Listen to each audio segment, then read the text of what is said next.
طب عمرو، ليه رفضت دورك في افاتار؟ رفضت اركب ديل.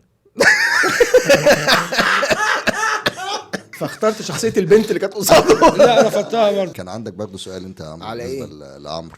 عمرو اي حاجه بقى فيها سمير غانم. أيوه. يعني فاهم، سمير غانم. عم سمير ده عايز حلقات، ده عايز بودكاست لوحده. ايوه صح. مش حلقات يعني. عم سمير غانم ده عايز بودكاست لوحده. طب عمرو، لو قلت لك مثلا اوصف لي او هقول لك صفات مثلا وقول لي دي تمثل ليك مين من ايه الممثلين؟ الاسئله دي؟ ايه الاسئله بتاعت استنى، العيد دي؟ بنلعب عيد يا الفطر عم. المبارك والله العظيم. يا عم احنا داخلين على سنه جديده يا عم، وكريسماس وبتاع وكده. يعني لو قلت لك مثلا قول لي الطيبه. باسم سمره. ايه؟ انت عندك تلفزيون؟ انت بتابع يعني؟ اوكي. ماشي. طيب لو قلت لك مثلا الشرير. الشرير في الحياه رامز جلال. في الحياه وفي كل حاجه. الشر رامز جلال. ده في الحياه. في التمثيل. مين الشر في التمثيل؟ في التمثيل بالنسبه لي محمود المليجي. طيب مين الاصرار؟ هند عاكف. طيب مين الكفاح؟ مين الكفاح مثلا؟ مين الكفاح؟ كلنا.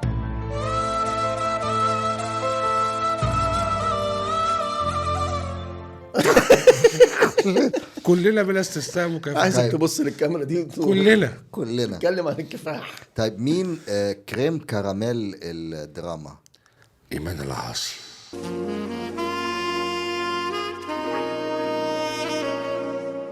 انت ايه حكايتك مع ايمان ايه العاصي؟ اشاعه هتطلع دلوقتي. الموضوع ملوش ده، بيسألوا في الاهلي والزمالك حد.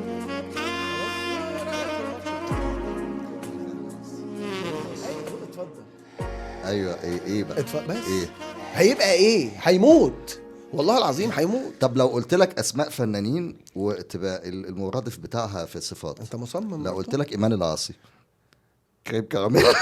لا هي الكريم كراميل على الكريم بروليه على الزلابيا على يا نهار اسود. انا بكراش على ايمان العاصي. بتكراش على ايمان؟ جدا. انا بكراش على ايمان العاصي، بحبها جدا. يعني ما عندكش مشكله انها تعرف ده؟ لا جدا، يا ريت تبلغوها. انا هكلمها على لا فكره. اصل ايمان بص، قول لي.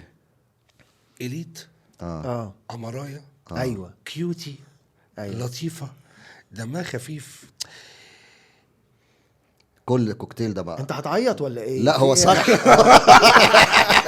هو صرح كده خلاص. يعني كده نقفل يا جماعه الحلقه خلاص كده تمام. يعني ايمان العاصي بالنسبه لي. طب لما شفتها في المسلسل بتاعها وان هي واخده بطوله وده يعني يعتبر لاول مره انها تاخد بطوله لوحدها ايمان تعمل ايه عايزاه؟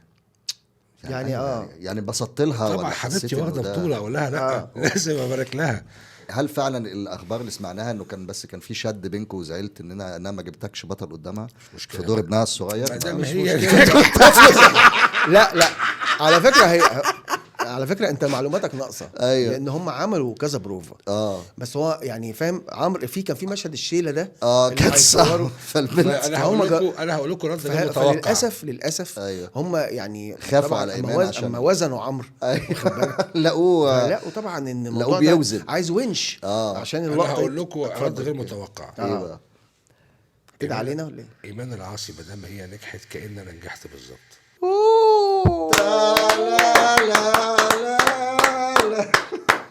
الولد في لمعان غريب في عينيه.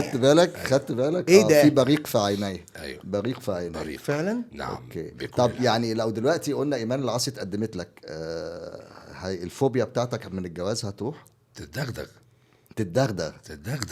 اوكي. يا سلام. طب والواد اللي بيطلع هنا ده؟ حبيت منوم بقى ينام بقى شويه. مش هقول لك اقتلها. لا اقتلها. ده يقتل نفسه ولا يقتلها؟ ايمان. طب انا رايي احنا نوفق راسين في الحلال يا عمرو. الحلقه الجايه ايمان العاصي والله العظيم ده لو ده المكسب الوحيد من هذا البودكاست. ان احنا نبقى عملنا كده. طبعا. طب حلو. طيب عمرو، نرجع تاني برضو للشغل بتاعك وكده. يعني هل صحيح ان انت رفضت يعني بطولة وخدها الفنان احمد زكي في فيلم من الافلام؟ بس ما بحبش اتكلم على الحاجات دي. يعني معلش خلاص، هو طبعا الفنان احمد زكي يعني الله يرحمه الله يعني. يرحمه طبعا وبتاع، بس هو كان بيحبك يعني. انا بعشقه اصلا. هو كان بيحبك، ومع ذلك ما كانش في اي غضاضه بينكم ان هو خد منك الدور أو لا لا كده. لا، هو خد كل الادوار خد مش دور واحد. ايوه انت ايوه بتتكلم باداء الناس هتصدق، خلي بالك. عشان انت بس فايت عليك دي، لان أنا انا عايز تاخد أقول لك. فيديو كده. هل احمد الفيديو زكي احنا ما بناخدش غير الفيديوهات دي أيوة، اصلا، ما بناخدش غير الله الفيديوهات دي. يخليكم بس. انا عايز اقول لك، انا كنت منزل بوست من فتره بهرج فيه بعد ما نزل فيلم جلاديتور 2، تمام، حاطط صورتي وانا لابس لبس برضو بتاع روماني كده. ده كان في ابو حفيظه باين. لا انا كنت بعمل فيلم كنسي، تمام، عن واحد من الشهداء وكده، فكنت عامل دور الولي الروماني اللي كان بيعذبه وبتاع. أوكي. فحطيت صورتي وصوره دينزل واشنطن، وكتبت انه انا والزميل دينزل واشنطن عند مشاهده فيلم جلاديتور 2 العرض الخاص وبتاع وكلام من ده. انا عايز اقول لك انه في طبعا ناس كتير فهمت ان ده تهريج وبهرج، في ناس قالوا لي الله ربنا يوفقك والله انت تستحقها، وافتكروا انه فعلا الموضوع ان انا جالي عرض فعلا في هوليوود وكده يعني. وتلاقي بقى هو طبعاً المواقع اللي هو طبيعي. الصفرة دي خدت بقى دنزل واشنطن أيوة. تامر فرج. عارف انت؟ الاول يهنئ. وفي برضه منشطات اخشى مواجهه تامر فرج في العرض الخاص. لا وبعدين هو طبيعي طبعا ريدلي سكوت ممكن يطلبني طبعا انا اشتغل معاه، ده شيء عادي يعني، وانه دينزل واشنطن طبعا يطلبني في فيلم من الافلام يعني. طب احنا العلاقة بقى بيننا طب كده احنا يعني. طب احنا قاعدين بنهزر في القصه دي، هل هيجي يوم هو على ممكن ممثل سؤال مصري؟ بس، هو انتوا البتاع ده بتاعكم ده اسمه ايه؟ ايه ده؟ ميدلي عمرو وتامر. ده المفروض يسموه جوز مجانين.